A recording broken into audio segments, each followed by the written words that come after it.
Lintik ka talagang bata ka. Bakit ba ang tamad-tamad mong utusan, ha? Hindi ka gumaya kay Kaloy. Kanina pang nakabangon sa higaan. Tay naman eh. Natutulog pa po yung tao eh. Mamaya na lang po ng konti. Ang aga-aga pa naman eh. Sus, talaga kang bata ka, oo. Hindi ka ba tatayo dyan? O bubuhusan kita ng tubig? Aba, maawa ka naman doon sa kapatid mo. Naman eh. Nakakatamad pa pong kumilos eh. Saka malamig pa po. Kung lulusong kami sa tubig para kumuha ng mga gabi. Si Kaloy na lang po ang utusan nyo. Bakit ba naman kasi kailangan pa namin magtrabaho eh? Hindi na nga naibibigay yung mga gusto namin eh. Uubligayin pa kami magtrabaho. Ano? Ano sabi mo? May binubulong ka? Wala po. Sige na, kumilos ka na. At kanina pa nakaalis sa kapatid mo. Ikaw na lang ang hinihintay. Ikaw talaga kahit kailan wala kang panama sa kapatid mo. Masipag at maaasahan yon. Hindi katulad mo na tamad. Oo na po, oo na. Siya na po ang magaling. Siya na po ang masipag. Sige na po. Matutulog na po ulit ako. Susunod na lang po ako sa kanya. Abat litik na bata ito ah. Hindi ka ba talaga tatayo riyan? Tanya, tama na yan. Hindi na lamang kayo nag-aaway na mag-ama. Ano bang pinagtatalunan nyo? Etong anak mo Alas 9 na ng umaga nakahiga pa rin.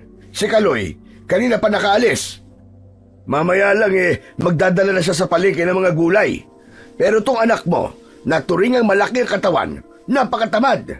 Walang mararating sa buhay ito kapag hinayaan nating lumaking tamad ang batang ito. Ano po bang problema nyo?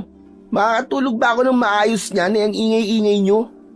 Bakit hindi na lang po kayong pumunta ron? Total responsibilidad nyo naman po yun nabuhayin po kami. Abat, ilang beses ko man sasabihin sa'yo na may sakit nga ang nanay mo. Ako naman ay mataas ang presyon palagi. Gusto bang maulila kagad kayo? Yun naman po pala mataas po ang presyon nyo bakit nagagalit po kayo? Ano pa yan? Ano bang klase mga magulang kayo? Nagpapahinga ang tao, ingay-ingay nyo. Nakakainis. Isang malakas na sampal ang dumapo sa pisngi ng may 11 taong gulang na si Ronnie. Hindi niya inaasahan na bigla siyang sasaktan ni Aling Mela. Ni minsan ay hindi niya naranasang masaktan siya ng kanyang ina. Sapu-sapu niya ang kanyang pisngi. Nang tignan niya ang kanyang ina, namumula ito sa galit habang nanginginig ang kamay na nakaduro sa kanyang muka. Sumusobra ka na ha? Bastos ka!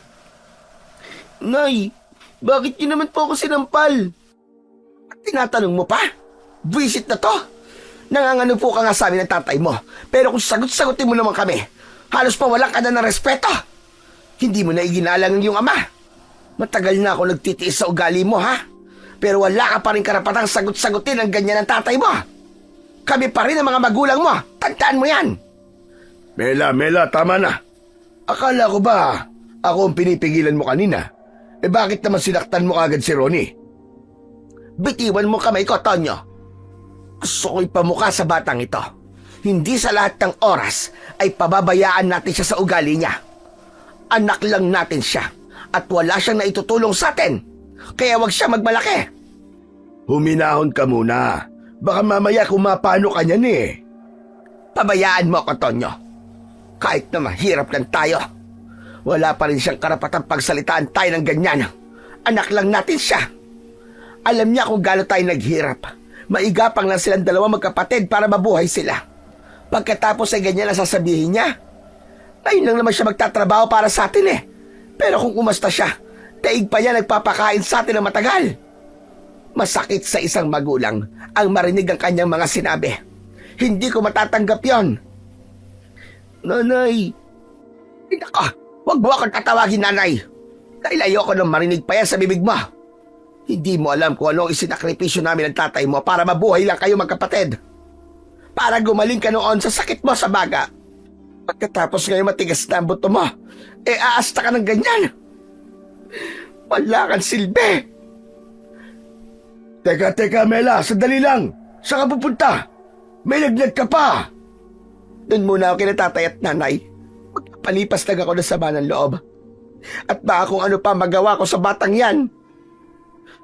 Bakit tay, mali po ba mga twiran? Bakit parang sinusumbatan po ko ni nanay? Tanungin mo ang sarili mo kung tama ba ang ginawa mo. Totally malaki ka na. Kaya't buhayin mo na rin ang sarili mo. Nabuhay na namin kayo ng nanay mo at yan lang din ang buhay na kaya naming ibigay sa inyo magkapatid. Pasensya na kung naging mahirap lang tayo. Nang sandaling yon, ay hindi naisip ni Ronnie ang pagkakamaling nagawa. Mas nangibabaw pa rin ang galit niya. Ang sama ng loob niya. Pakiramdam niya, siya ang api dahil si Kaloy lang ang pinag-aral ng kanyang mga magulang. Pagkatapos, madalas pa siyang ikumpara sa kanyang kakambal. Mas panganay siya kay Kaloy dahil nauna siyang lumabas dito ng 5 minuto. Kaya hindi niya lubusang naiintindihan kung bakit ito lang ang kailangan mag-aral, gayong pareho naman silang magkapatid na matalino. Ngunit hindi man niya aminin sa kanyang sarili. Alam niyang sumobra siya sa kanyang mga nasabi, kaya siya nasaktan ng kanyang ina. Iinat-inat na napabangon si Ronnie sa kanyang higaan na gawa sa katre. Iniwan siya ng kanyang ama at sumunod ito sa kanyang ina. Panigurado na siya na naman ang lalabas na masama sa paningin ng kanyang lolo at lola sa side ng kanyang nanay. Kaya sa uli ay kakausapin na naman siya ng mga ito at kukurutin sa singit ng masungit niyang lola. Susunod siya kay Kaloy sa taniman ng gabi. Wala na rin naman siyang magagawa dahil hindi na rin siya dadalawin ng antok. Sa lakas ba naman ng sampal ng kanyang ina, pati kaluluwa niya ay talagang nagising. Si Kaloy naman ang pag-iinitan niya ngayon dahil napagalitan na naman siya ng kanyang mga magulang nang dahil sa kanyang kakambal. Pagdating niya roon ay abala ito sa pamimitas ng mga tangkay ng gabi. Kaya't para mang asar, patalon siyang lumukso sa tubig at tumalsik naman ang putik sa mukha ng kanyang kapatid. Kuya, bakit ka ba tumalon? Nahulog tuloy yung kutsilyo ko. Ikaw naman talaga, oh. Gusto ko tumalon eh. Bakit ba? Teka, sandali lang kuya. Bakit mapula ang pisngi mo? Paano yan? Pakialam mo ba? Hanapin mo na lang yung kutsilyo at gagamitin ko. Bilisan mo. Utos niya kay Kaloy habang nakahalokip-kip ang kanyang braso na pinagmamasdan ang kanyang kapatid. Tila nang aasar ang tingin niya rito at nasisiyahan siya sa hirap na nakikita niya sa kapatid. 2 minuto na itong naghahanap sa kutsilyong nahulog sa tubigan ay hindi pa rin ito nahahanap ang kutsilyo habang siya ay nakatayo na pinapanood lang ang kanyang kapatid sa ginagawa nito. Malapad ang pagkakangiti niya sa labi nang humarap sa kanya si Kaloy. Kuya, tulungan mo naman ako maghanap oh. Sus, kaya mo na yan. Magaling ka eh, di ba? Ibinaling ni Ronnie ang kanyang atensyon sa mga nakatanim na gabi para iwasan ang tingin ng kanyang kapatid. Mataba ang tangkay ng mga gulay na gabi. Dahil nakatanim yon sa tubig na may putik, pati ang ugat nito na ginugulay nila ay ibinibenta rin nila sa palengke. Matatagpuan ang kanilang malawak na taniman ng gabi malapit sa lawa ng Isabela. Tahimik at malayo sa bahay ng mga tao. Madalas ay nangunguha ng gulayin ang ibang tao kahit hindi alam ng may-ari.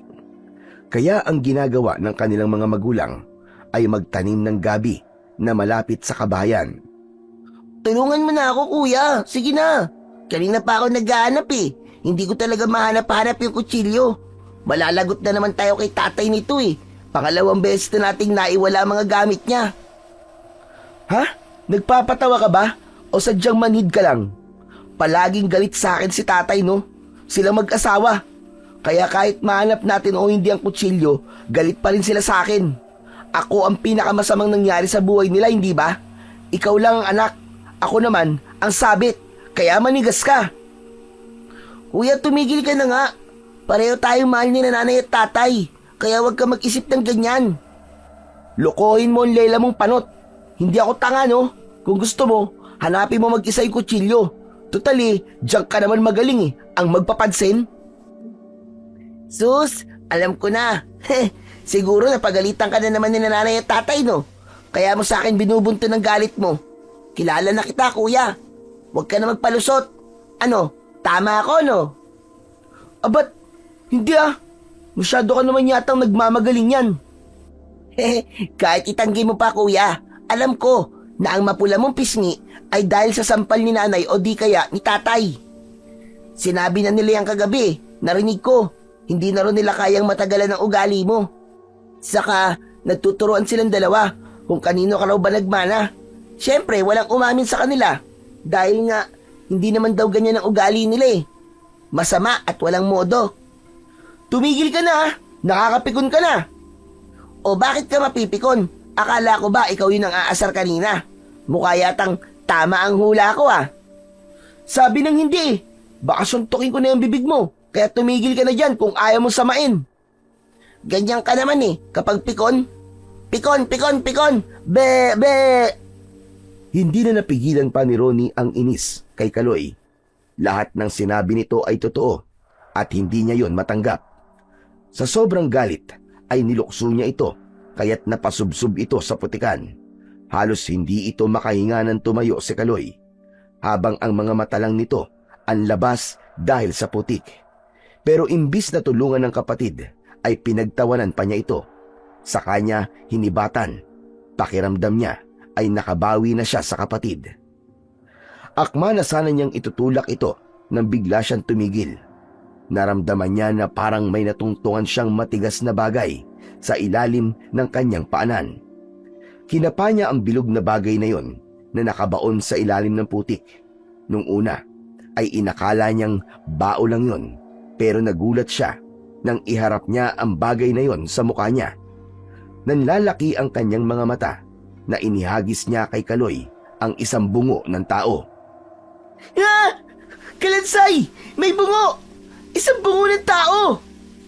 Halos magkasabid-sabid ang paa ni Ronnie sa pagtakbo paahon sa tubig.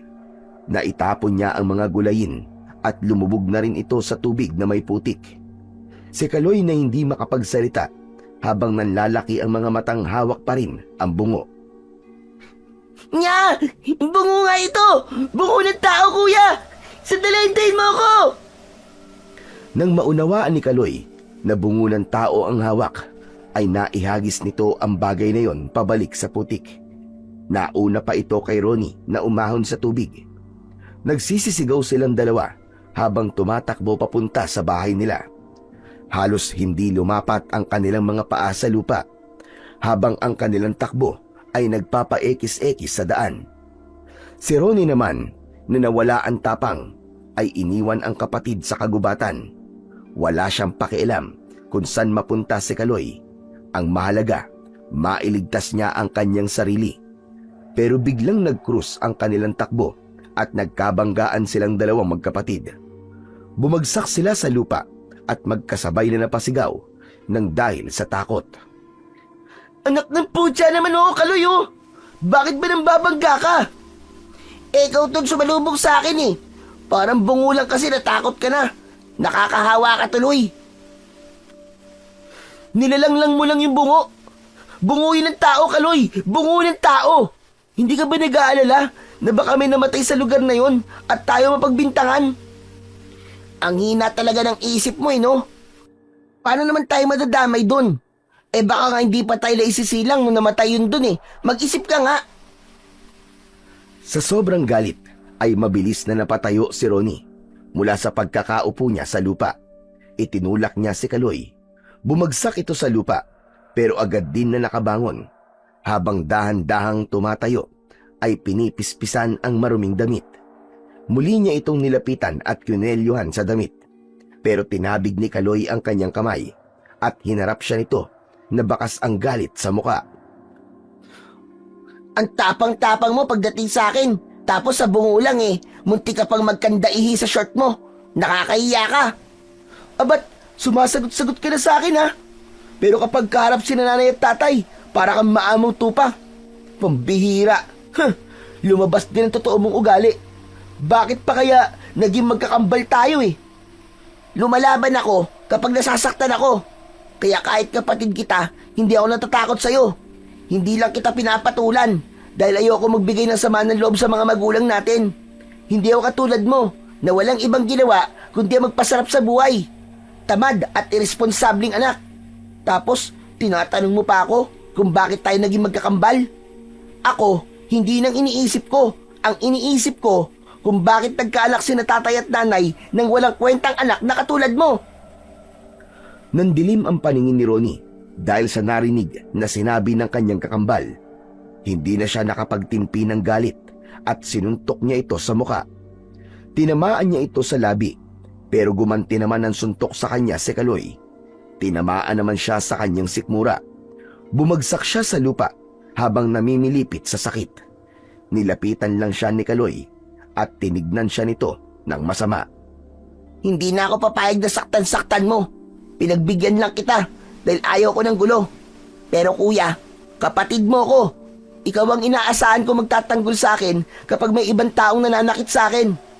Pero ano to? Ikaw pa tong palaging nangaaway sa akin. Tignan mo nga sarili mo. Gawain ba yan ng isang kapatid? Kung masama ang loob mo sa akin dahil ako nag-aaral at hindi ikaw, pwede kong ibigay sa iyo yun. Para wag ka lang maging ganyan. Ang babaw mo. Ano? Mababaw? Huwag ka magmalaki sa akin porkit nasuntok mo ko sa sikmura. Matagal ko na natanggap na hindi ako mahal nila nanay at tatay. Kaya masaya ka na. Lintik ka. Ang sakit na sikmura ko. Pagsisisihan mo to, gagantihan talaga kita. Matagal na ako nagsisisi. Pinagsisisihan ko na ikaw ang naging kapatid ko. Pinagsisisihan kong sila ang mga naging magulang ko. Mabuti ka pa nga. Wala kang alam. Pero ako, habang buhay akong nabubuhay sa pagsisisi. Araw-araw tuwing kumakain ako, pakiramdam ko, ako ang pinakamasamang tao sa balat ng lupa. Kahit wala ka pa sa kalahatian ng nararamdaman kong sakit kumpara sa paghihirap ng kalooban ko. Tigilan mo naman ang kalokohan mo. Kung di ko pa alam na masaya ka sa buhay mo ngayon. Masaya ka lang sasaktan ako. Kaya huwag ka lang magpanggap dyan na parang ikaw lang ang nahihirapan. Hindi mo ako mauuto. Kuya, maraming beses ko nang sinabi sa sarili ko na sana mabuhay ako na katulad mo. Walang alam at walang bigat na pinagdaraanan sa buhay. Pero hindi mo nakikita yon dahil manhid ka. Manhid ka! Nang mawala ang sakit ng kanyang sikmura, ay napatayo siya at lumapit dito. Akma na sana niyang susuntukin sa muka ang kapatid nang mapansin niya ang paggalaw ng mga dahon ng halamang gubat. Natigilan siya at naitulak niya ang kanyang kapatid. Inilinga niya ang kanyang paningin sa paligid, kaya't nagtaka na rin si Kaloy. Bakit? Shh! Huwag ka maingay. Para kasing kanina pang may nakatingin sa atin eh. Naririnig kong parang may mga nilalang na nagtatago sa kakawyan. Guni-guni mo lang yun. Umuwi na tayo. Sandali lang. Bakit ba nagmamadali ka? Tara na. Teka, hindi natin sasabihin kila nanay at tatay ang nakita natin sa patubigan ha. Mag-aalala sila at matatakot eh kapag nalaman nilang may bungo sa taniman ng mga gabi. Napakunot ang noo ni Ronnie habang nakatingin kay Kaloy. Bakas sa mukha nito ang pag-aalala. Napakadali sa kapatid ang magpalit ng emosyon. Ngayon naman ay umaasta itong parang walang nangyari sa kanila. Bakit naman ako makikinig sa'yo? Saka bakit ko naman yung gagawin? Kailangan nilang malaman na may namatay ron. Paano kung may pamilya ang may-ari ng bungo na yun at matagal na pala nilang hinahanap? Pambihira. Hindi ko alam na ganyan ka pala mag-isip. Basta sumunod ka na lang kuya. Malagang maitago natin to no? Mapapahamak sila nanay at tatay. Baka mapagbintangan pa silang sila ang pumatay ron eh. Alam ko sa sarili ko na hindi nila yun magagawa. Kaya imposibleng pagbintangan sila sa nangyari sa bungo na yun. Malay natin kung nanggaling lang yun sa lawa at natangay lang ng tubig dun. Imposible yun kuya. Puro ka imposible, batukan na kita dyan eh. Alam ko ang ginagawa ko, kaya hindi ko kailangan ng opinyon mo. Saka baka mayaman yung tao, bigyan pa tayo ng pabuya para sa pagkakahanap natin sa bangkay ng kanilang kaanak. Pera na to no, magiging bato pa. E paano pala kung panganib ang dala niyan at miyembro siya ng kulto o di kaya masamang tao? Kahit na, hindi pa rin ako pumapayag sa gusto mong mangyari. Magsasalita pa sana si Ronnie nang bigla siyang natigilan nang makita ang isang usa. Mabilis itong tumatakbo papalapit sa kanilang kinatatayuan. May sugat na ito sa leeg habang nakalaylay ang bituka sa tiyan nito. Nakabuka ang bibig ng usa na para bang pinagtulungan saktan nito ng kung anong hayop. Napansin din ni Kaloy ang tinitignan ni Ronnie. Kasabay ng pagpihit ng paa ni Kaloy, paharap sa likuran, ay sakto naman ang paglukso ng mga nilalang na humahabol sa usa. Pasadsad itong bumagsak sa lupa ng ilang di pa lang ang agwat sa kanilang kinatatayuan. Napaawang ang kanilang bibig nang makita nila kung paanong pagtulungan ng mga nilalang ang katawan ng kaawa-awang usa. Halos madali nilang napunit ang laman ng usa at nag-aagawan sa pagsubsub sa leeg at tiyan ng hayop. Napapalunok ang magkambal habang hindi nila inaalis ang tingin sa mga halimaw na kumakain sa katawan ng usa. Nagulat sila sa itsura ng mga nilalang na may makintab na kulay berdeng balat. Kaloy, tama ba nakikita natin? Mga palaka na kumakain ng karne ng usa. Mukha silang aso, pero palaka ang kanilang itsura. Saka mahahaba ang kanilang mga kuko sa daliri na kasintalas ng blade. At ang kanilang mga dila, parang mga lubid na iginapos ang paa at binti ng usa. Hindi pa sila nasiyahan, kuya. May kulay puting likido lumalabas sa kanilang bibig na parang asido. Anong gagawin natin, Kaloy? Hindi sila pangkaraniwang mga hayop dahil mapupula ang kanilang mga mata. Pinagmasdang mabuti ni Ronnie ang naging itsura ng katawan ng usa pagkatapos yung malagyan ng kulay puting likido. Natira ang buto ng kaawa-awang usa hanggang sa magkulay itim yun. Takot na takot si Ronnie na napasulyap sa kinatatayuan ni Kaloy.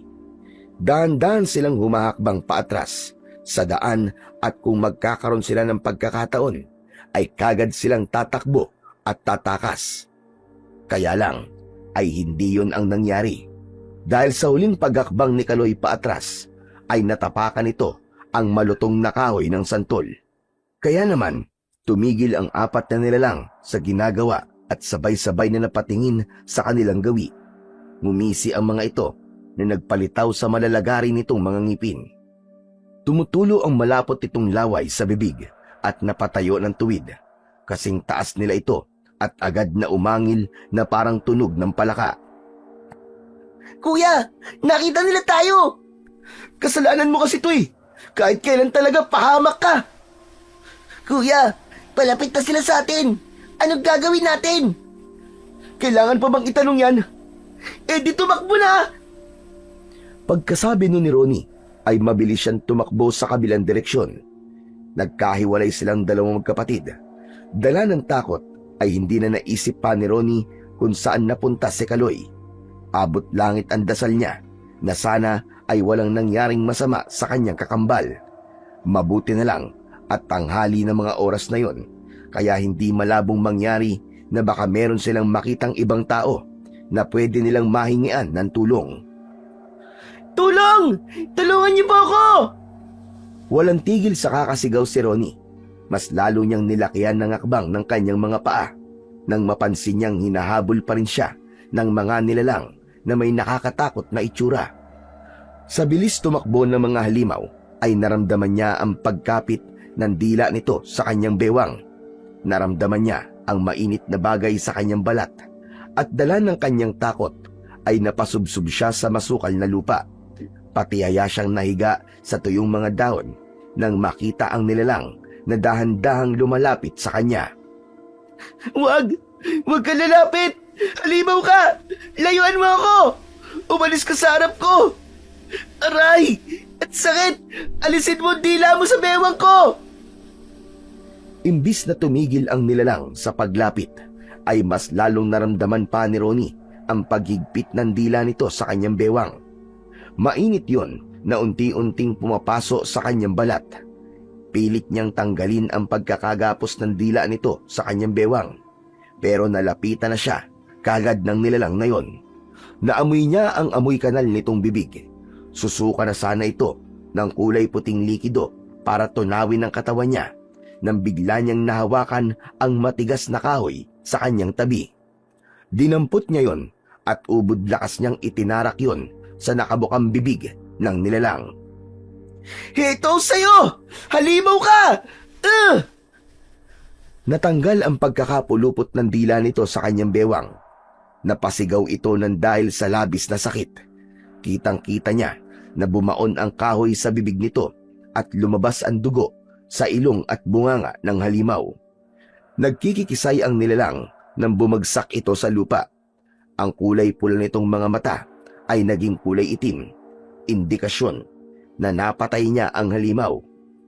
Mabilis na umalis si Ronnie sa lugar na yon para hanapin ang kanyang kakambal na si Kaloy. Pero kahit na anong gawin niya, ay hindi niya na nakita ang kanyang kapatid. Para siyang mababaliw sa paghahanap dahil sa labis na pag-aalala. Bumagsak ang kanyang luha sa mga mata.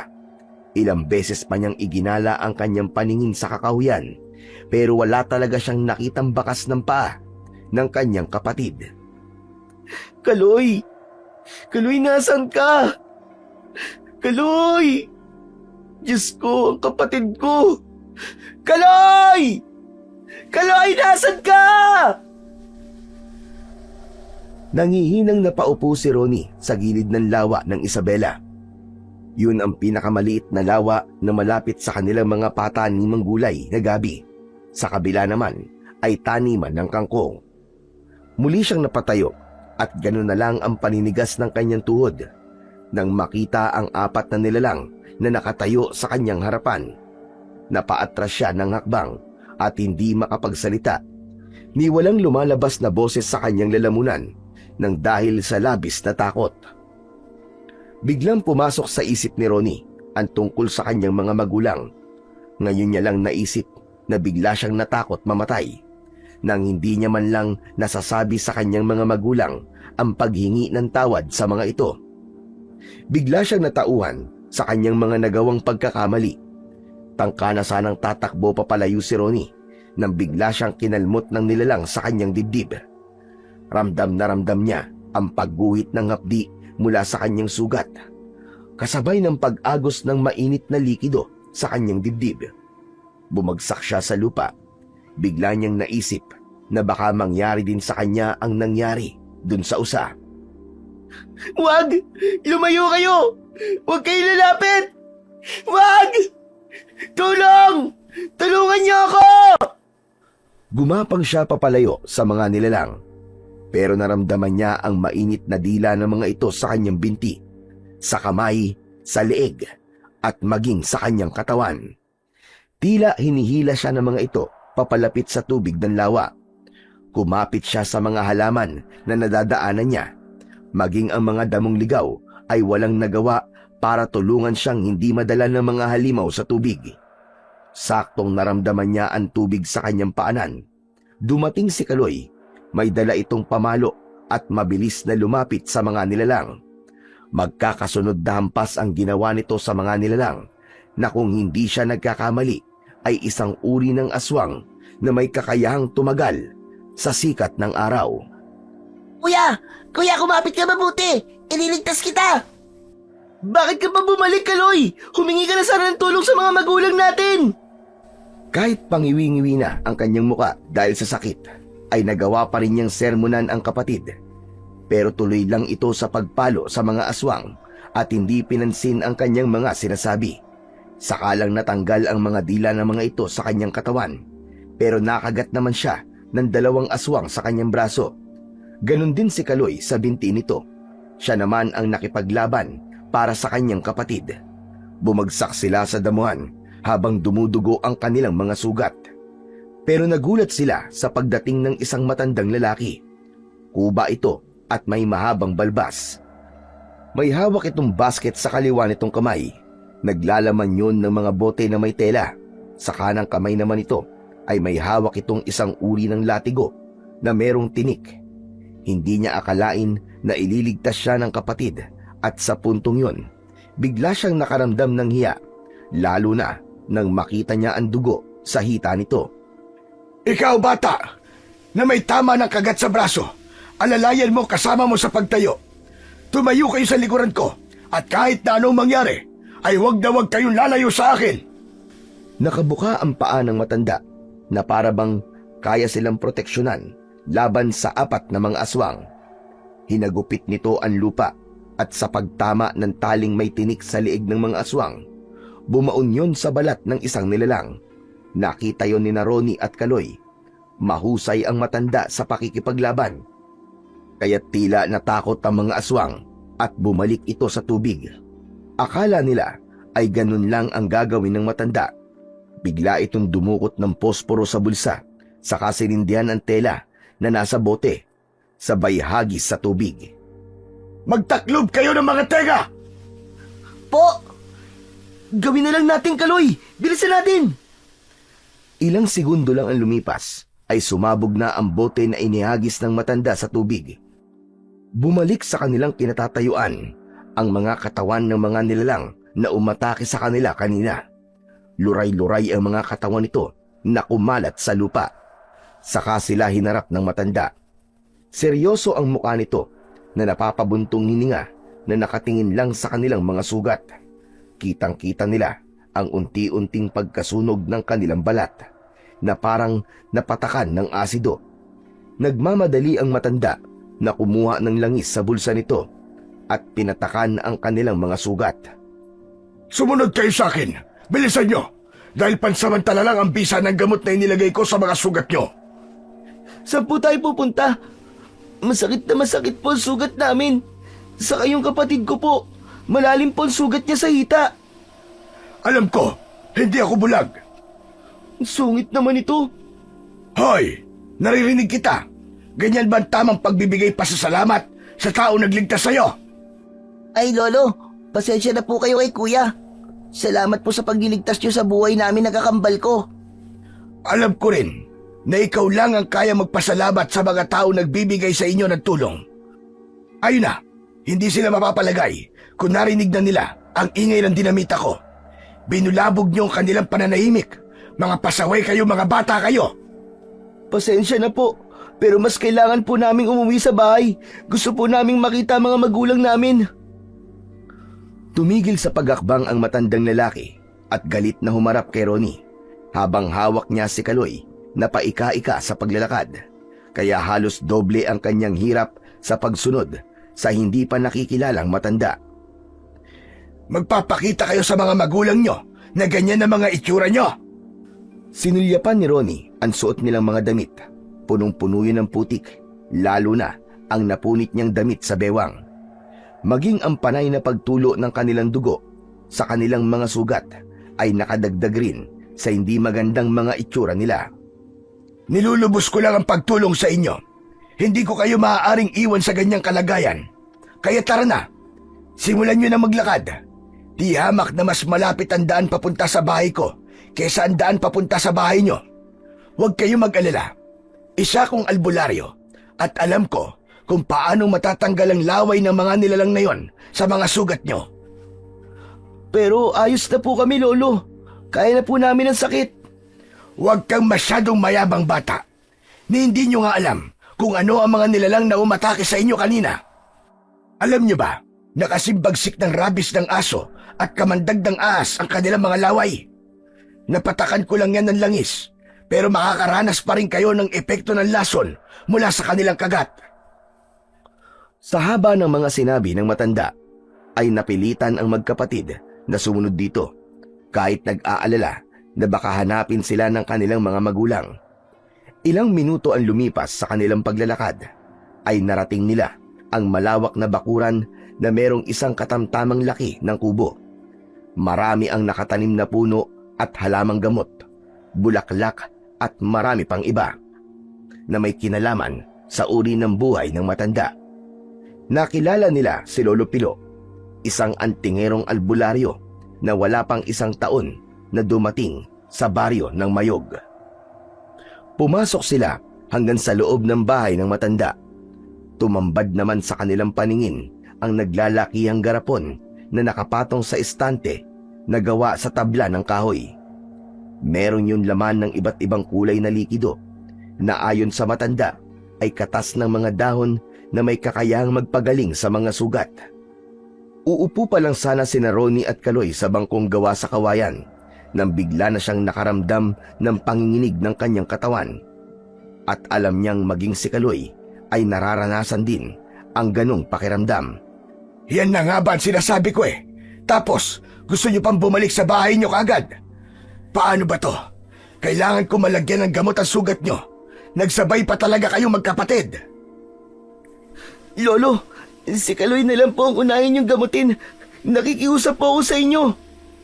Aba, hindi yata ako makapaniwalang mas gusto mo pang unahin kong gamutin ang kapatid mo kaysa sa'yo. Nakakatuwa naman.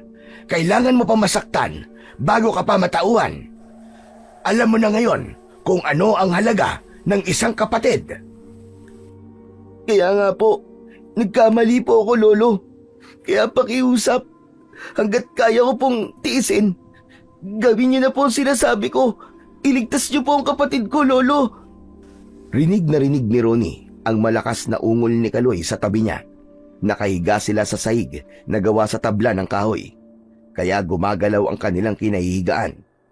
Habang nagkikikisay ang katawan ng kanyang kapatid, hindi rin makontrol ni Ronnie ang paninigas ng kanyang mga daliri sa kamay.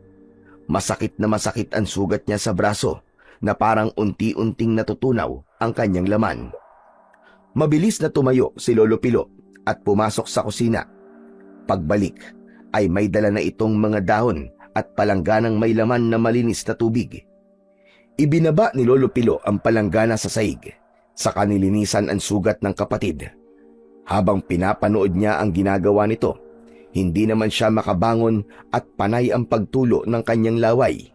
Si Kaloy naman ay bumubula ang bibig dahil sa mas malalim ang sugat nito sa hita kumpara sa kanya.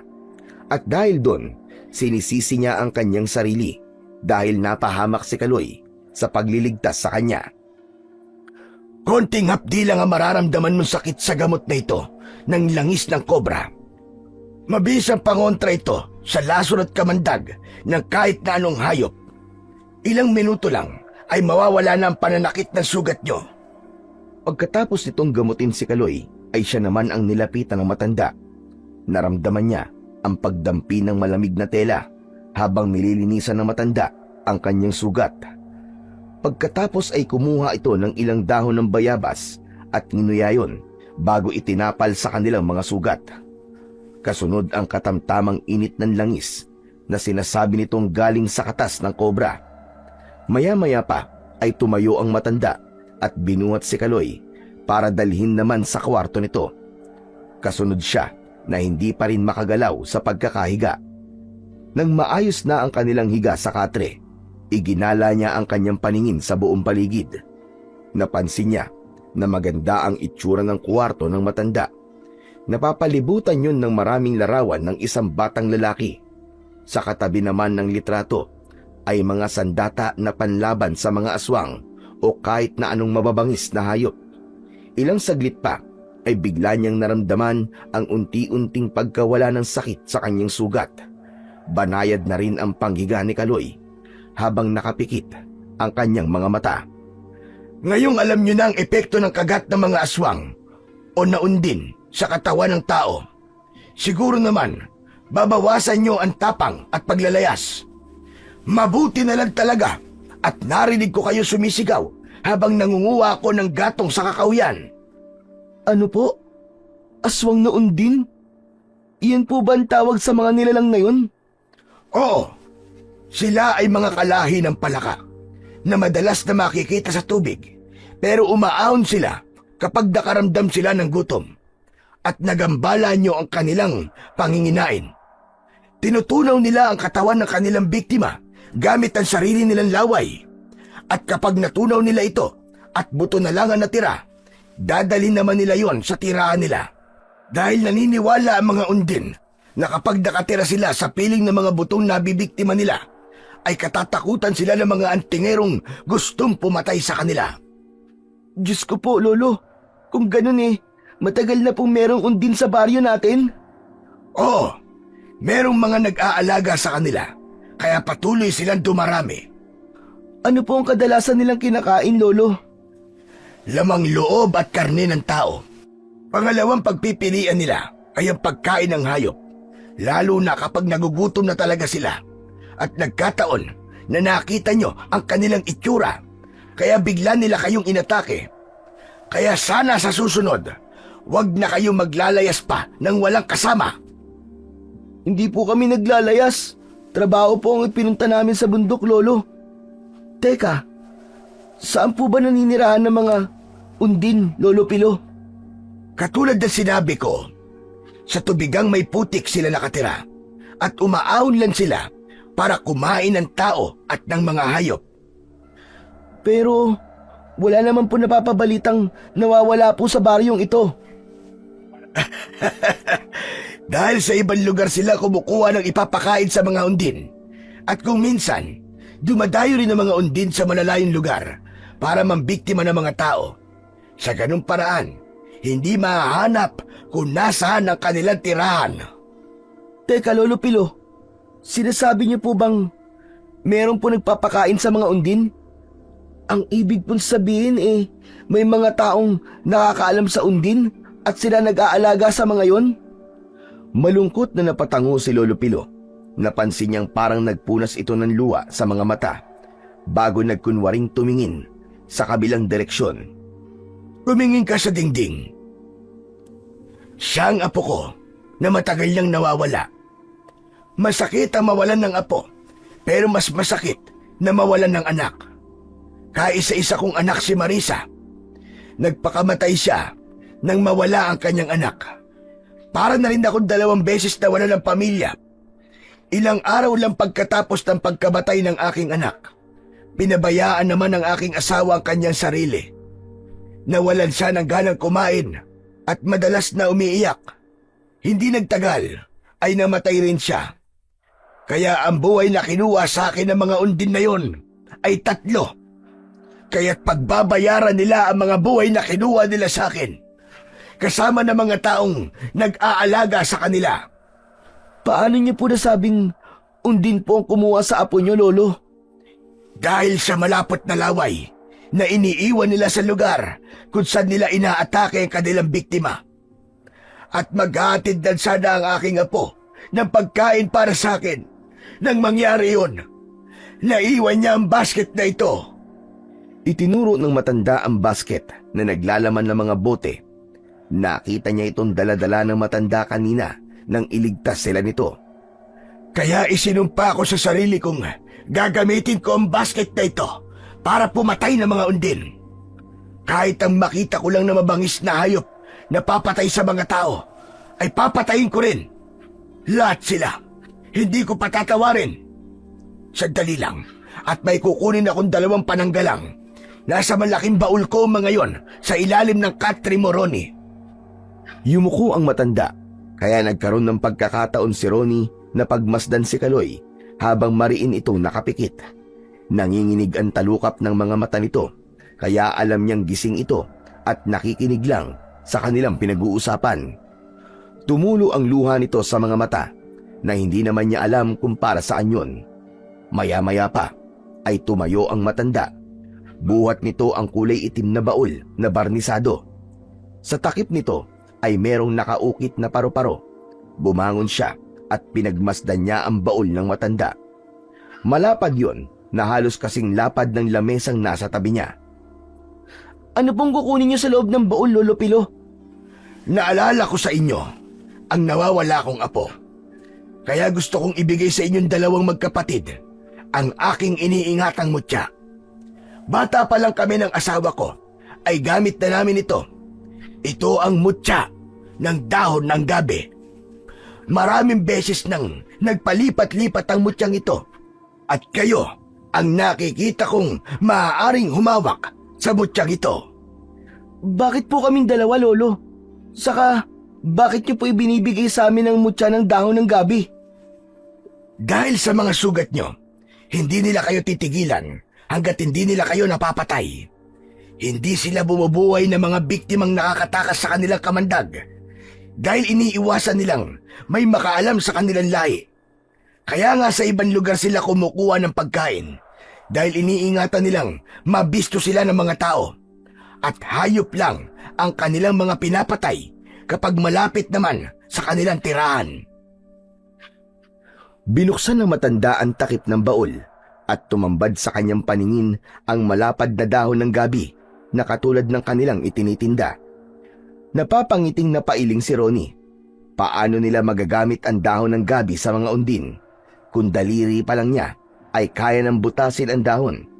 Tila nauunawaan ng matanda ang dahilan ng pagkakangiti niya. Alam ko ang ngiti na yan. Huwag mong mamaliitin ang mutya ng gabi, Ronnie. Dahil ang kakayahan niyan ay baka ikagulat mo. Ano naman pong kakayahan ng isang dahon? Daliri ko nga lang pong itusok dyan butas na yan Bakit hindi mo subukan nang malaman mo? Sige, itusok mo ang daliri mo sa dahon. Matagal na pinagmasdan ni Ronnie ang kulay brown na dahon ng gabi. Halatang pinatuyo muna ito bago nilagyan ng tali na pwedeng pananggalang. Ang akala niya ay bakal lang ang pwedeng gamiting harang, pati pala ang dahon ng gabi. Itinusok niya ang kanyang daliri sa dahon at nanlaki ang kanyang mga mata nang hindi lumulubog ang kanyang daliri. Hindi yun nabutas.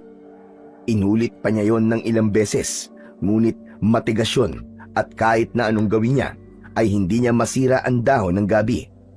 Napasulyap siya sa matanda na nakangiti na pinagmamasdan ang reaksyon ng kanyang muka. O ano? Ngayon mo sabihin na mahina ang dahon ng gabi. Kung makikita mo, isa lamang yung ordinaryong dahon, pero kaya niyang pumatay ng mga undin. Magagamit mo yung pananggalang sa kanilang laway. Sige, kunin mo at gamitin mong proteksyon yan sa inyong dalawa ni Kaloy. Magiging mabango na ang amoy nyo sa mga undin, kaya manganganib na ang buhay nyo. Palagi nila kayong susundan para atakin at patayin. Pero Lolo, ano pa po ba ang iba pang kakayahan ng mutya ng dahon ng gabi?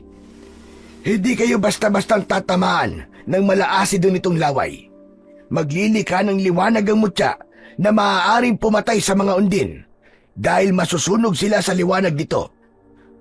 Lolo, ano naman po ang kahinaan ng mutya? Butit na itanong mo. Bawal silang gamitin kapag umuulan dahil humihila ito ng malakas na enerhiya mula sa kidlat at kapag kumulog ay masisira nito ang bisa ng mutya ng dahon ng gabi. Mawawasak ito at hindi na maaaring mapakinabangan pa. Kung may pananggalang po, baka po merong magagamit po na sandata. Tumango si Lolo Pilo at muling dumukot sa loob ng baul. Kinuha nito ang katulad ng sandatang ginamit nito nang iligtas sila. Isang latigo na ang tali ay punong-puno ng mga tinik. Isa itong latigo na merong mga tinik na may lason ng kasimbagsik ng kamandag ng kobra. Kapag bumaon ang tinik sa katawan ng mga aswang na undin, masusunog sila. At kung masusugatan naman, ay hindi na yun maghihilom pa kahit na kailan. Pero kapag may sugat at nakabalik sila sa tubig, doon lang mawawala ang sakit ng kanilang sugat, pero hindi mawawala ang marka ng latigo. Kung ganun, yun po palang epekto ng sandata mula sa latigo. Tama ka. At ikaw, Ronnie, ang gagamit ng latigo. At si Kaloy naman ang sabote ng dinamita. Ano naman po mga yan, Lolo? Inginuso ni Ronnie ang kanyang bibig sa hawak na bote ng matanda. Nakita niya rin yun sa basket na dala ni Lolo Pilo. Para na silang sasabak sa gera sa mga sandatang ipinapakita ng matanda sa kanya. Pero mabuti na yun, kesa naman pagpiestahan ang kanilang katawan ng mga aswang na undin. Hindi niya tuloy masabi sa matanda ang tungkol sa bungo na nahanap nila sa taniman ng gulay. Natatakot siya na baka tama nga si Kaloy. Mahirap pa rin na bastang magtiwala sa tao at baka mapagkamalan ang kanilang mga magulang na pumatay sa may-ari ng bungo. Bumangon ka na, Kaloy. Alam kong kanina ka pang nakikinig sa amin ni Ronnie at nagpapanggap ka lamang na tulog. Para sa'yo ang mga gamit na ito. Bakas sa mukha ni Kaloy ang pagkadismaya nang bumangon ito sa higaan. Seryoso itong nakatingin sa mga bote. Ano po mga yan? Ang boteng ito na merong mitya ay naglalaman ng gasolina. Isa itong uri ng dinamita. Pero tinatawag ito na tukarol. Nakamamatay rin ito at kaya nitong tumbasan ang lakas ng tunay na dinamita. Ikaw ang gagamit nito, Kaloy. Pagkakataon mo na para makabawi. Hindi ko po yan tatanggapin. Ayoko pong pumatay, lalo na po ng mga undin. Sa iba na lamang po niyo ibigay yan. Hindi po ako interesado. Sinasabi mo bang wala kang gagawing paraan para maitama ang lahat? Napakunot ang noo na napatingin si Ronnie sa dalawang taong nag-uusap sa kanyang harapan. Pakiramdam niya ay matagal nang magkakilala ang dalawa at may pinag-uusapan ng mga ito na hindi niya alam. Paano ko po gagamitin ang mga sandatang yan, Lolo Pilo? Seryoso po ba talaga kayo? Tulong ito, Kaloy. Tulong. Ito lamang ang magagawa ko para sa inyo. Para sa iyo. Iniligtas mo ko nang makita mo kong lasing at walang malay sa daan. May asong ligaw na aatake sa akin noon. Pero dahil sa ginawa mo, ay nailigtas mo ang buhay ko.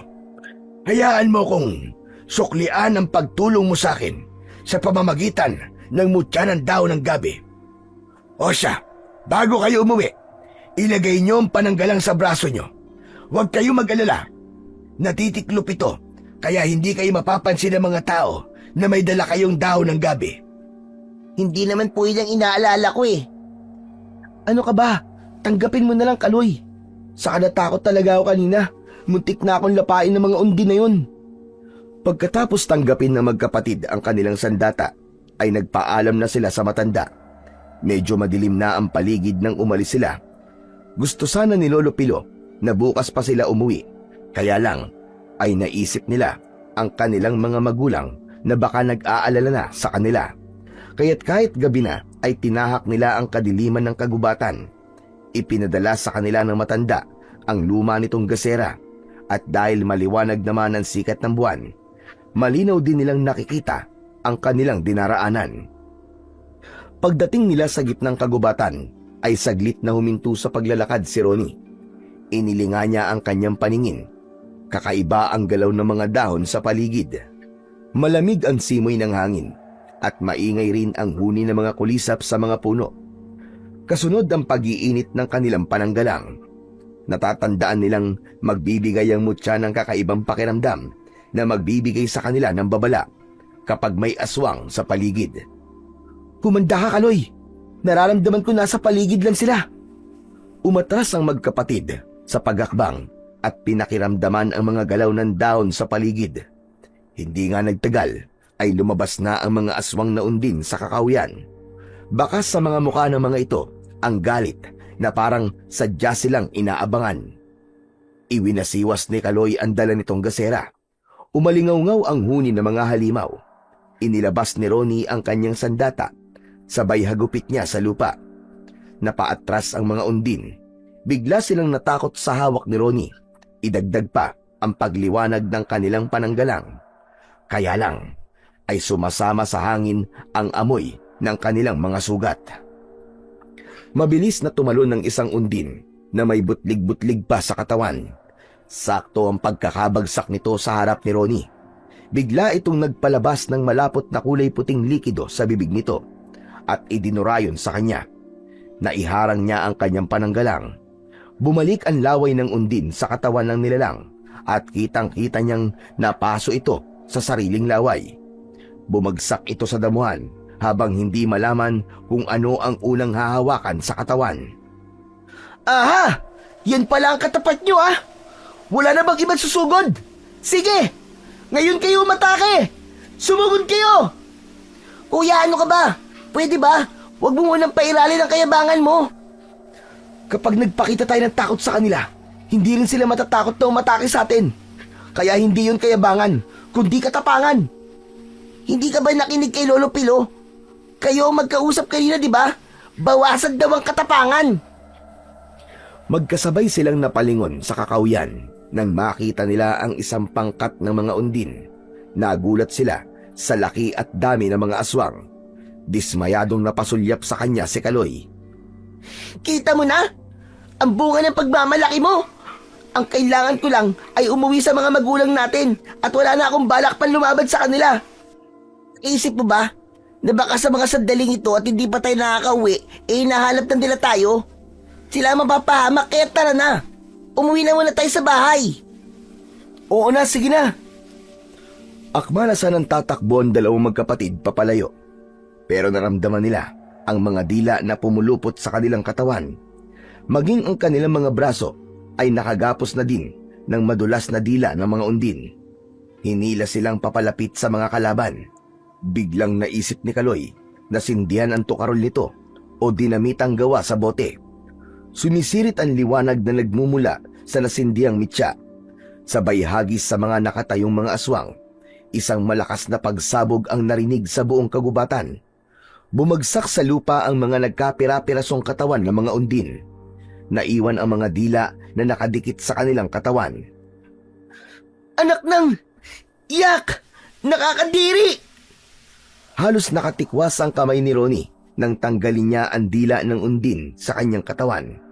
Pagkatapos nilang malinisan ang kanilang mga sarili mula sa dugo ng mga undin, ay sinugod naman sila ng mga natitirang undin.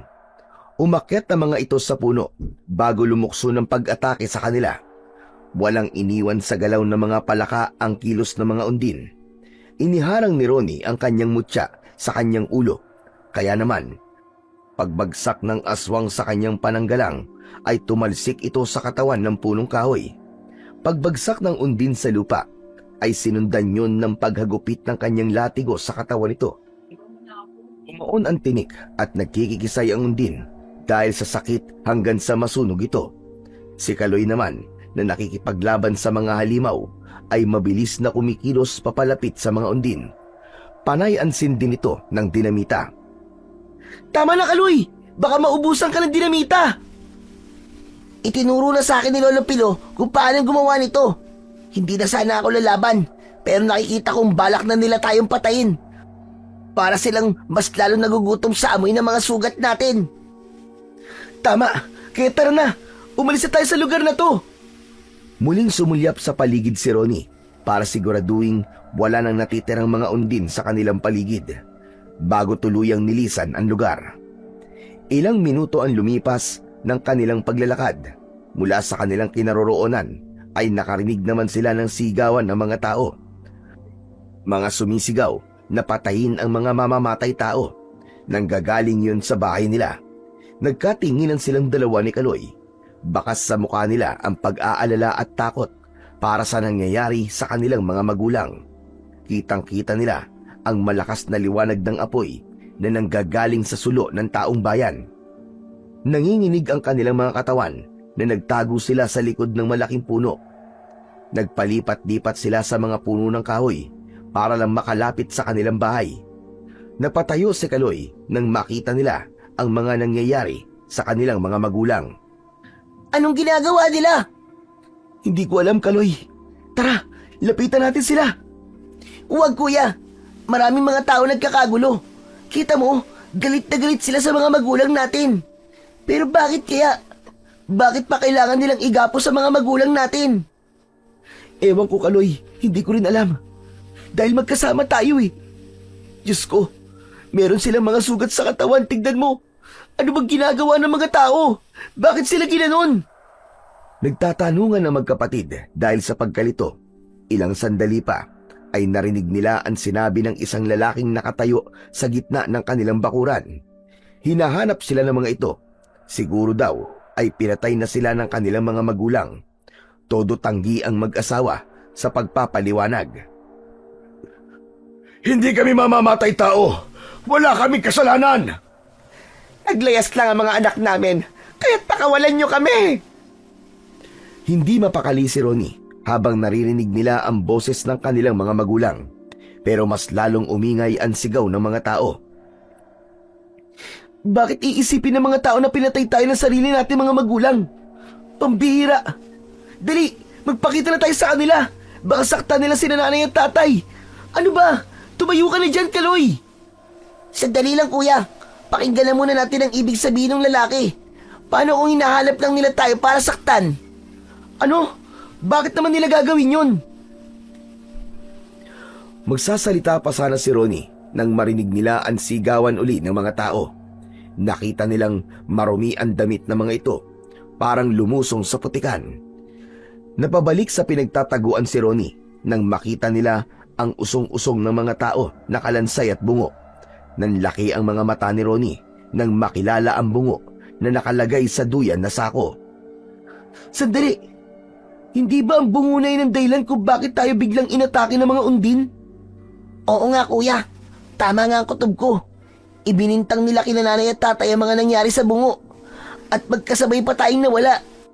Kaya iniisip ng mga tao na pinatay rin tayo ng mga magulang natin. Hinahanap tayo ng mga magulang natin, Kaloy. Siguro ay nagpatulong sila sa paghanap sa atin. Pagkatapos, inisip nilang baka nalunod tayo sa tubigan sa taniman ng gabi. At kuya, hindi nila sinasadyang makuha ang kalansay sa ilalim ng taniman ng mga gabi. Kaya inisip ng mga tao na sila nanay at tatay may gawa nun sa kalansay. Pumagitna ang katahimikan sa kanilang dalawa ni Kaloy, habang ang maririnig na lang ay ang sigaw ng mga tao. Muli nilang pinakinggan ang sigaw ng taong bayan, pati na ang paglatag ng kalansay sa harap ng nakaupong mag-asawa. Nang mga sandaling yon, ay gusto nilang lapitan ng mga ito para tulungan. Nang makita nila ang panggagalaiti ng pinuno ng mga tao, ay hindi na sila nakatiis. Lumapit na sila sa mga ito at gulat na gulat ang mag-asawa nang makita silang duguan at may mga putik sa damit. Nay! Tay! Ano po nangyayari dito? Kayong lahat! Anong ginawa niyo sa mga magulang namin? Mga anak! Ronnie! Kaloy! Bakit ngayon lang kayo? Saan ba kayo nanggaling? Narito na mga anak namin. Kaya wala kaming kasalanan sa mga binibintang nyo. Wala kaming alam sa mga buto na yan.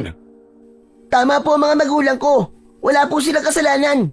Kaya sana po, pakawalan niyo na po sila. Nay, meron pong aswang na undin sa baryong ito. Inatake po kami ng mga halimaw na yun. Mabuti na lamang po at nailigtas po kami ni Lolo Pilo.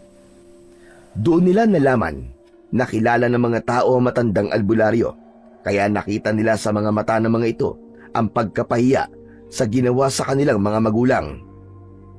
Ang totoo po, ay ako ang una nakakita sa bungo. Wala pong kasalanan ng mga magulang namin. Dahil kung alam po nilang may namatay ron, bakit naman po nila kami papupuntahin doon?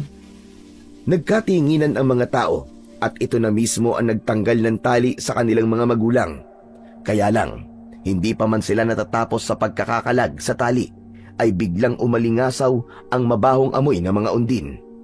Nagulat sila sa biglang pag-atake ng mga undin sa mga tao. Kanya-kanyang sigaw ang mga ito at hindi malaman kung saan tatakbo para tumakas. Nakita ni Ronnie kung paanong kinain ng kulay berding undin ang lalaking nagsasalita kanina. Panay din ang agupit ng kanyang latigo sa katawan ng mga halimaw. Pero hindi lahat ng taong naroroon ay nailigtas nila. Dahil si Kaloy ay nakaprotekta sa kanilang mga magulang. Kinuha niya ang dinamita sa basket na dala ni Kaloy. Pagkatapos ay sinindihan niya ang tukarol at inihagis sa isang pangkat na abala sa pagkain sa mga biktima. Kaloy, ilayo mo sila nanay at tatay sa lugar na to. Susunod ako, bilisan mo! Anak, paano ka? Huwag niyo na po akong alalahanin. Ang mahalaga ay mailayo namin kayo. Marami ang mga undin at hindi sila mamimili ng papatayin. Mabilis na sumugod sa pag-atake si Ronnie sa mga aswang. Hindi niya hinintay ang iba pang sasabihin ng kanyang ama. Nakipaglaban siya sa mga undin. Lahat ng tamaan ng kanyang sandata ay umaangil na parang asong nasasaktan.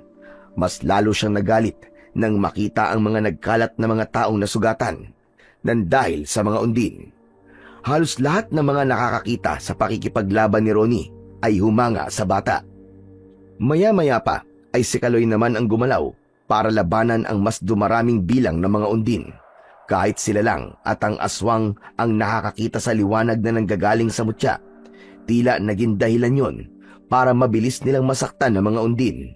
Bawat paggagupit ni Ronnie sa kanyang latigo sa katawan ng mga aswang ay magkakasabay rin na bumabagsak ang mga ito sa lupa, habang unti-unting nasusunog ang katawan mula sa tama ng kanyang sandata. Naiiwan naman ang malalapot nitong laway sa lupa kung saan ito namamatay. Mga anak, mag-ingat kayo! Ronnie, sa likod mo, anak! Si Kaloy ang sumalo sa pag-atake ng undin sa likod ni Ronnie. Doon niya nakita na bukod sa paggamit ng tukarol na dinamita ay magaling din ang kanyang kapatid pagdating sa pakikipaglaban gamit ang kamay at paa. Pagbagsak ng aswang ay sasabayan naman ni Ronnie ng pagkagupit niya ng latigo sa katawan ng mga ito hanggang sa tuluyan nilang naubos ang mga undin.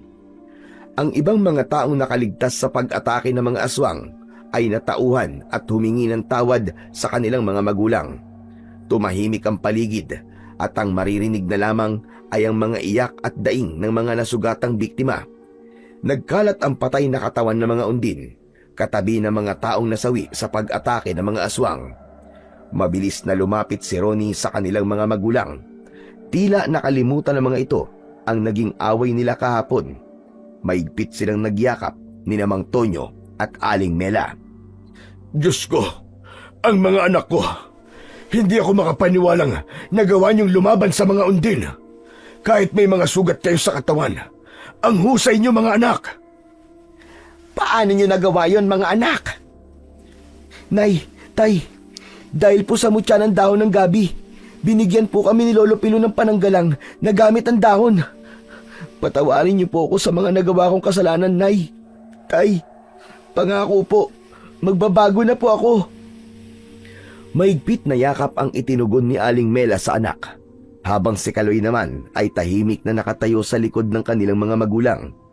Malalim ang iniisip nito habang nakatingin sa katawan ng mga naging biktima ng undin.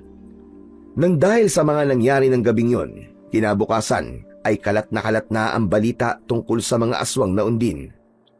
Nagkagulo ang mga tao at nalinis ng kanilang mga magulang ang mga pangalan ng mga ito. Napatunayang walang kasalanan ang mag-asawa sa bungong nakuha sa taniman ng kanilang gulayin. Hindi sila makapaniwala na ang bungong nakuha nila ay pag-aari ng apo ni Lolo Pilo.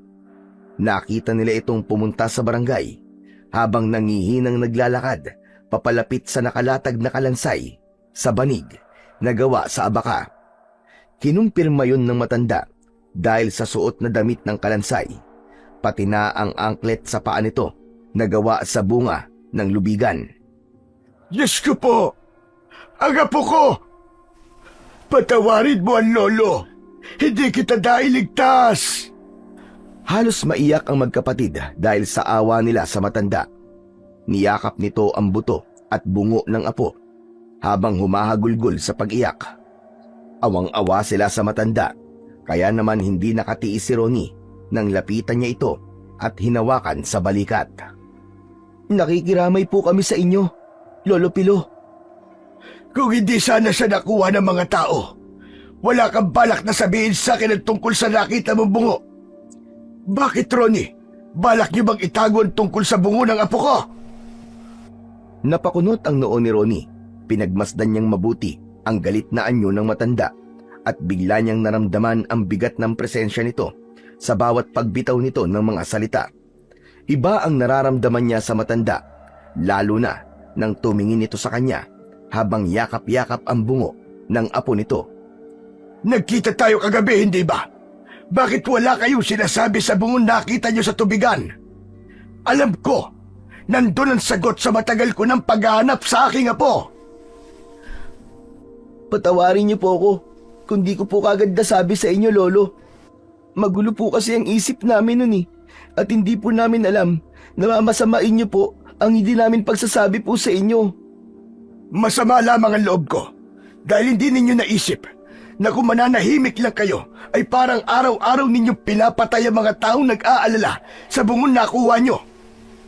Pero dahil sa mga nangyari, mas lalo lang ako nagkaroon ng hinala kung sino ang dapat na managot sa pagkamatay ng apo ko. Wala pong may kasalanan sa pagkamatay po ng apo niyo, Lolo. At ang mga undin lang po ang dapat nasisihin sa pagkamatay niya.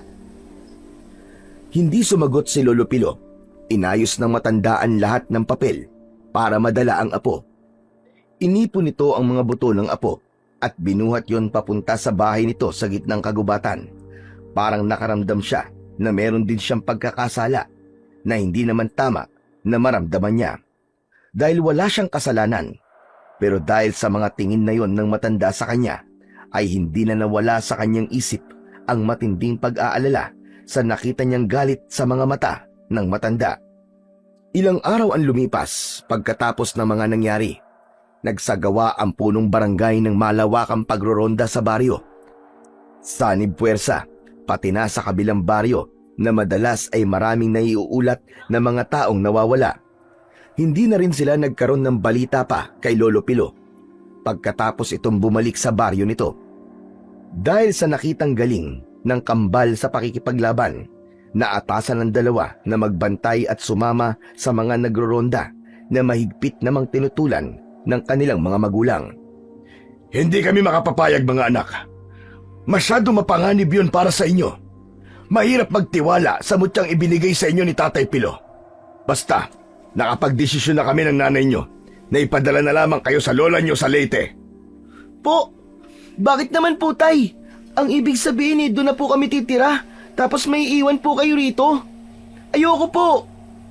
Anak, para rin naman sa inyo tong magkapatid, dahil hindi namin makakaya kung mapapahamak kayo. Kaloy, hindi ka ba magsasalita dyan? 3 araw ka na nananahimik dyan Papayag ka bang ipadala tayo ni nanay at tatay kay Lola sa Leyte? Ha? Anak nang, pambira ka naman, Kaloy. Bakit ka ba nagkakaganyan? Tama na yan, tama na. Sana'y maintindihan nyo magkapatid na nag-aalala lang kami mag-asawa sa kaligtasan nyo. Makinig naman kayo. Nag-aalala? Saan po? Sabay-sabay silang napalingon sa gawin ni Kaloy. Seryoso itong nakaupo sa bangko na gawa sa kawayan. Kakatapos lang nilang maghapunan nang buksan ang usapan tungkol sa pagpapadala sa kanila sa Leyte.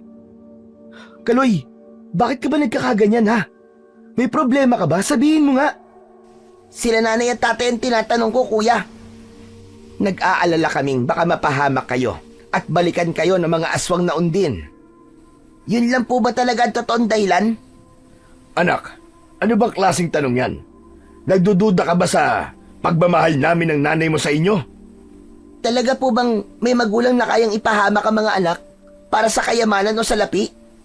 Kaloy, ano ba? Bakit ka ba nagsasalita ng ganyan, Hindi ka naman ganyan dati, Nagbago ang kapatid mo, tapos ikaw naman ngayon ang papalit. Pero nay, wala pa naman po masamang salita na lumalabas sa bibig ko, Kaya hindi pa po masama ang ugali ko. Nagtatanong pa lang naman po ako. Ako ngayon napapansin ko rin kay Kaloy. Parang may nagbago sa kanya. Matagal silang tatlo na nakatitig sa seryosong mukha ni Kaloy habang nakatingin ito sa ibang direksyon. Ni ayaw nitong tumingin sa mukha ng kanilang mga magulang. Maging sa mukha ni Ronnie, bumundol ang kaba sa kanyang dibdib na ngayon niya lang nakitang nagkakaganon ang kapatid. Nasanay siya sa pagiging masiyahin at mahilig namang asar ni Kaloy. Pero ngayon, bakas sa mga mata nito ang lungkot at galit. Tungkol pa rin ba to kay Lolo Pilo, Kaloy? Kaya ka nagkakaganyan? Nag-aalala na ako sa'yo, Bakit parang ang layo-layo mo na sa Kaloy na kilala ko? Basta, kuya. Hindi ako papayag na ipadala tayo ni nanay at tatay kay Lola. Pero bakit, anak? Bigyan mo kami ng magandang dahilan kung bakit gusto mo manatili rito. Bigyan niyo po muna ako ng magandang dahilan, Tay, kung bakit niyo rin po kami gustong ipadala kay Lola. Sa puntong yon ay parang umatras ang dila ng kanilang ama. Bigla itong natigilan dahil kahit anong paliwanag ang sabihin nito kay Kaloy, ay parang naghahanap pa rin ang kanyang kapatid ng mas matibay na paliwanag kung bakit kailangan nilang mapalayo sa kanilang mga magulang. Ang ibig mo ba sabihin, Kaloy, ay mas pumapayag kayong sumama sa pagroronda sa mga tanod para puksain ang mga undin kesa ang umalis para iligtas sa mga sarili nyo? Opo. At bakit hindi naman po kami sasama sa pagroronda? Marami na pong napapatay na tao ang mga undin. At saka, hindi mawala sa isip ko ang iyak at galit sa mga mata ni Lolo Pilo. Pakiramdam ko kasalanan ko na kami ang dahilan ng pagkamatay ng apo niya. Alam namin ang pinagdadaanan ng matandang yun. Bakit kailangan niya maranasan na mawalan ng pamilya? Samantalang ang mga undin na yun ay malayang nabubuhay at namiminsala ng mga tao. Para saan ang ginagawa ng mga aswang na yun? Kung si Mang Tonyo ang hindi makapagsalita kanina, ngayon naman ay ang kanilang ina. Parang bumigat ang dibdib ni Ronnie habang pinagmamasdan ang nakaupo pa rin na si Kaloy. Hindi na nga nagtanong pa ang kanilang mga magulang sa kanyang kapatid. Naghihintay sila sa pagdaan ng mga tanod. Pero dahil sa pinipigilan sila ng kanilang mga magulang, hindi sila nakaalis sa bahay. Kaya sa huli ay ipinasya ni Kaloy na mahiga na lang muna at ipagpaliban ang pagsama sa mga nagroronda. Naiwan si Ronnie na nagtataka sa ikinikilos ni Kaloy at sobra siyang nag-aalala para sa kanyang kakambal. Sina Aling Mela naman at Mang Tonyo ay nagkatinginan na may bakas din ng pag-aalala sa kanilang mga muka. Nay, Tay, matutulog na rin po ako ah. Sa palagay ko po ay bukas na po kami sasama sa mga tanod. Kami pa rin ang masusunod. Iuuwi namin kayo sa probinsya. Sa ayaw nyo at sa hindi.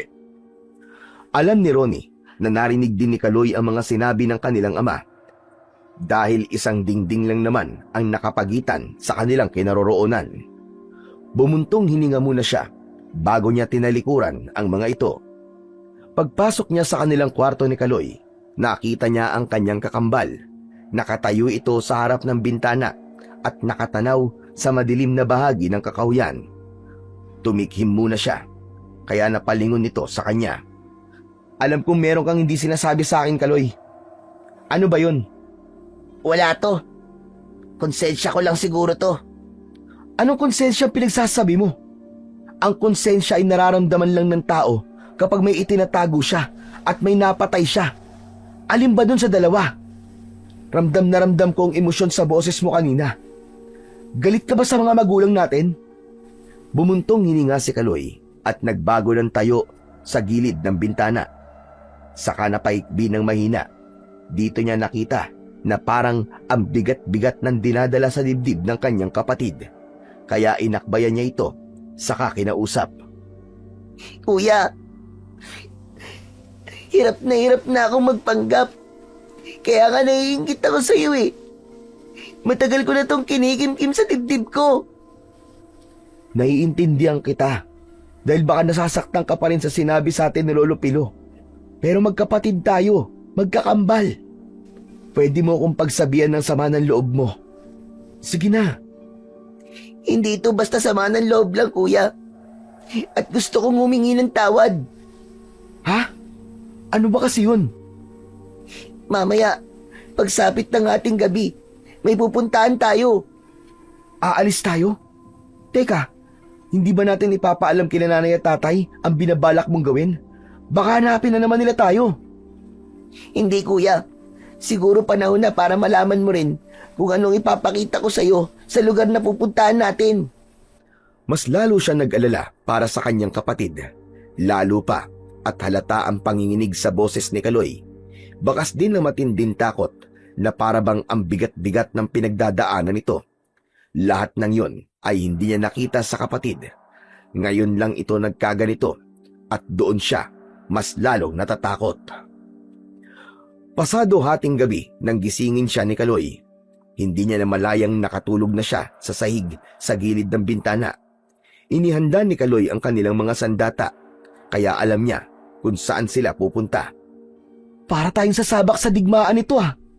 Oo, kuya. Inihanda ko na ang aking mutya ng dahon ng gabi, pati na ang latigo mo, at mga boting dadali natin papunta sa lugar na pagdadalang ko sa iyo. Papatayin natin ang lahat ng mga undin, kuya, bago sumapit ang ikalawang pagbilog ng buwan. Sinasabi mo bang susugod tayo sa kuta ng mga undin? Dun sa lawa, sa pataniman natin ng gulay. Sa tubigang taniman ng mga gabi, dun talaga ang kanilang tirahan. Palalabasin natin sila, saka natin sila papatayin. Magaan na mga hakbang ng paa na maingat na dumaan sa nakabukas na bintana ang magkapatid. Pagkatapos ay patakbo nilang tinakandaan papunta sa kanilang gulayan. Maliwanag din nilang nakikita ang daan dahil sa liwanag na nanggagaling sa buwan. Idagdag pa ang liwanag ng kanilang suot na mutya, kaya naging madali para sa kanila ang pagkilos. Pagdating nila sa taniman ng mga gabi ay nagulat sila sa dalawang taong nakatayo sa gilid ng taniman. Nagtago ang kambal sa katawan ng malaking puno ng langka at pinagmasdan nila ang ginagawa ng dalawang tao na nakatayo patalikod sa kanila. Halos manlaki ang mga mata ni Ronnie nang makilala kung sino ang mga nakatayo. Teka, sina nanay at tatay yun ah. Kaloy, anong ginagawa nila sa taniman ng gabi? Bakit sila nandito? Nandidilat ang kanyang mga mata nang lumingon siya sa kanyang kapatid. Hindi nagsalita si Kaloy. Sa halip, muli itong tumingin sa gawin ng kanilang mga magulang. Pigil ni Kaloy ang kamay ni Ronnie. Halata ang panlalamig sa kamay nito nang hinihintay nila ang magiging kilos ng kanilang mga magulang. Habang ang kanyang dibdib ay para ng binabayo ng martilyo dahil sa pag-aalala. Ito ba ang sinasabi mong ipapakita mo sa akin ha, Kaloy? Oo, kuya. Dahil kung sa akin mo to maririnig, ay alam kong hindi ka rin maniniwala. Kaya magandang ikaw na ang tumuklas sa lihim ng mga magulang natin. Pagmasdan mo sila, kuya, kung gaano sila kasama. Ano ba ang bagay na nasa loob ng sako na dala ni Tatay, Kaloy? Hindi na nasagot ni Kaloy ang tanong niya dahil maliwanag pa sa sikat ng buwan kung ano ang laman ng kulay puting sako. Hinugot ng kanyang ama ang katawan ng walang buhay na batang lalaki. Parang kasing edad lamang nila ito saka inilapag sa damuhan. Umahon mula sa tubigan ng mga undin at nag-aagawan ng mga ito sa pagkain sa wala ng buhay na katawan ng bata. Napataklob ng palad sa sariling bibig si Ronnie. Nanlalaki ang kanyang mga mata na pinapanood ang pagkain ng mga aswang sa karne ng biktima. Habang ang kanilang mga magulang ay tila isinusubo pa sa mga ito ang karne ng bata. Matagal na silang ganyan, kuya. Kapalit na masagalang ani ng ating gulayin para ibenta sa palengke. Naniniwala si nanay at tatay na ang dugo ng tao ang magbibigay ng pataba sa mga gabi na manggagaling naman sa dumi ng mga undin. Diyos ko, Kaloy. Gaano nila katagal tong ginagawa? Hindi talaga ako makapaniwalang sila ang mga magulang natin. Napayuko sa kinatatayuan si Kaloy at napahikbi ng matinis. Ramdam na ramdam ni Ronnie ang bigat at hirap sa pagpasan nito ng lihim ng kanilang mga magulang. Kaya alam niya na kung bakit nagkakaganito ang kapatid. Ang totoo, kuya, nandito rin ako nung una ko masaksiyan ang pagpatay ng mga undin sa apo ni Lolo Pilo. Kaya na marinig ko mga sinabi niya sa harap ng buto ng kanyang apo. Natakot ako, kuya, pakiramdam ko kasalanan ko. Kuya, hindi ko kayang masaktan si nanay at tatay, pero hindi ko rin kayang matagalan ang mga ginagawa nila. Kaya ba sa una pa lang alam mo na tungkol sa bungo? Kaya pala hindi ka nagulat nung una kong makita ang bungo ng bata. Kaya rin pilit na sinasabi mo na ilihim natin sa mga magulang natin ang tungkol sa bungo.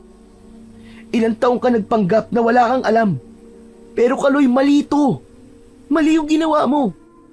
Hindi na dapat mabuhay ang mga undin at dapat panagutan ng mga magulang natin ang kanilang mga kasalanan. Pero kuya, paano sila? Magulang natin sila. Naiipit tayo sa dalawang nag-uumpugang bato. Hindi, Kaloy. Hindi ko kukonsinti na maling gawain ng mga magulang natin. Nasa kamay na natin ang hustisyang nararapat para sa mga biktima. Teka, kuya. Anong binabalak mo? Papatayin mo ba sila? Ang mga undin ang papatayin ko. Sina nanay at tatay, kailangan natin silang isuko. Dahil yun ang tama. Dahil kung hindi nyo gagawin yon, mapipilitan akong patayin ng mga magulang ninyo dahil sa ginawa nila sa apo ko. Halos manlaki ang mga mata ng magkapatid nang biglang sumulpot sa kanilang likuran si Lolo Pilo. Dala nito ang maraming dinamita. Sinindihan nito isa-isa ang mga bote at nagulat sila nang bigla itong sumigaw pasugod sa mga undin. Hindi na hinintay ng matanda na magsalita pa si Ronnie. Maging ang kanilang mga magulang ay nagulat din sa pagsulpot ni Lolo Pilo. Inihagis ng matanda ang maraming dinamita sa tubig. Maya-maya pa ay ang mga tanod naman ang biglang sumulpot sa kakahuyan. Ronnie! Kaloy! Mga anak! Nilampasan nilang dalawa ni Kaloy ang kanilang mga magulang. Pinabayaan nilang igapos sa mga ito ng mga tanod at dinala sa ligtas na lugar. Habang nagpupumiglas at nagsisisigaw. Wag! Mga anak! Huwag niyo sasaktan ang mga kapatid niyo! Nasisiraan na po kayo ng ulo. Halimaw ang mga undin na yan. Hindi namin sila kapatid. Uubusin namin sila. At mamaya tayo magtutuos. Bitiwan nyo kami! Pakawalan nyo kami! Tuluyan na ngang nailayo ng mga tanod ang mag-asawa, habang sina Kaloy at Ronnie naman ay nakikipaglaban na sa mga undin. Ang ibang mga tanod ay nasugatan dahil sa mga ngipin at kuko ng mga undin. Si Lolo Pilu naman ay katulong ni Kaloy sa paghagis ng mga dinamita sa tubig. Kaya naman, dahil sa sunod-sunod na pagsabog, umahon na ang lahat ng mga undin sa tubig. Hindi ko inaasahan na ganito pala sila karami. Nagmistulang tubugan ng kalabaw ang taniman ng gabi. Nang magharap ang mga tanod at mga undin, magkakahawak kamay na lumaban ang magkapatid sa mga aswang at nagbitiw ng palad. Nang itaas nilang sabay ang kanilang pananggalang, lumiwanag ang buong paligid at napaso ang mga undin. Nasunog ang mga aswang na nakaahon sa tubig. Kanya-kanyang langoy pabalik sa tubigan, pero dahil sa dinamita, lumutang rin ang katawan ng mga ito. Kuya, sa likod mo! Paglingon ni Ronnie sa kanyang likuran, nakita niya ang pagsugod ng malaking undin. Mabilis itong nagpakawala ng malaasidong laway nito. Kaya lang, mabilis niyang naisalag ang kanyang pananggalang sa laway ng undin. Bumalik ang laway ng aswang sa mukha nito. Nasunog ang undin, kaya't nagkaroon siya ng pagkakataong hagupitin ito ng kanyang latigo. Galit na galit siyang pinatay yun hanggang sa maputol niya ang ulo nito. Gayon din ang ginawa niya sa iba pa. Halos mga muy gasolina ang simoy ng hangin dahil sa dami ng dinamitang ginamit ni Lolo Pilo. Wala na! Patay na silang lahat! Wala na mga undin! Malalaso na sila sa gasolina na nagkalat sa tubig! Lolo Pilo! Lolo Pilo! Patawarin niyo po ako. Kung hindi ko po ipinagtapat sa inyo ang totoo. Nang dinala ko kayo sa bahay, hanggang sa pagkukunwari mong natutulog, Kaloy, alam kong ikaw ang mas nahihirapan sa ating dalawa. Dahil sangkot nga ang mga magulang mo rito. Pinakamahirap na kalaban ay ang konsensya ng isang taong may mabuting puso. At tama si Ronnie, kailangan harapin ng mga magulang nyo ang kanilang pagkakasala. Hindi ko po alam ang gagawin ko para lang mabawasan ang sakit na idinulot ng mga magulang ko sa inyo, Lolo Pilo.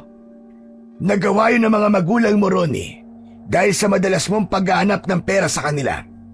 Sa kagustuhan nilang pareho kayong makapag-aral, kumapit sila sa pagiging masama para maibigay ang mga pangangailangan nyo.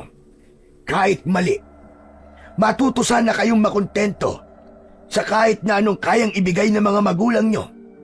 Ito ang dahilan kung bakit sa inyo ko ibinigay ang mutya, para itama nyo ang pagkakamali ng mga magulang nyo nang hindi sila tuluyang mapahamak. Nakaalis na ang matanda, ay tulala pa rin ang magkapatid sa mga nakahandusay na katawan ng mga undin. Bago nila nilisan ang lugar na yon, hinarap nila ang kanilang mga magulang at ang mga ito mismo ang umamin sa kanilang mga naging pagkakasala. Pero dahil sangkot ang mga aswang at naging kasangkapan lang ang kanilang mga magulang, bilang parusa, pinalayas lang sila sa baryo at nangako na magbabagong buhay na. Matagal na panahon ang lumipas bago nila tuluyang napatawad ang kanilang mga magulang. Sa probinsya ng Leyte, kapiling ng kanilang lola, sa side ng kanilang ama. Nagpatuloy sila sa pag-aaral at nabuhay ng payapa, habang lubos na pinagsisisihan ang mga nagawa nilang kasalanan sa mata ng mga tao at sa mata ng Diyos. Umaasa ang kambal na makakamit din ng kanilang mga magulang ang katotoong katahimikan ng kanilang kalooban. Samantalang si Ronnie at Kaloy naman ay naging mga tanod ng kanilang bagong baryo habang nag-aaral sa kolehiyo. Pinagsasabay nila ang kanilang tungkulin sa ngalan ng mutya ng dahon ng gabi na ibinigay sa kanila ni Lolo Pilo upang protektahan ang kanilang sarili at ang mga tao na nangangailangan. Patunay lang ito na ang pagiging kontento sa buhay ay ang matibay na sandata laban sa hamon ng buhay.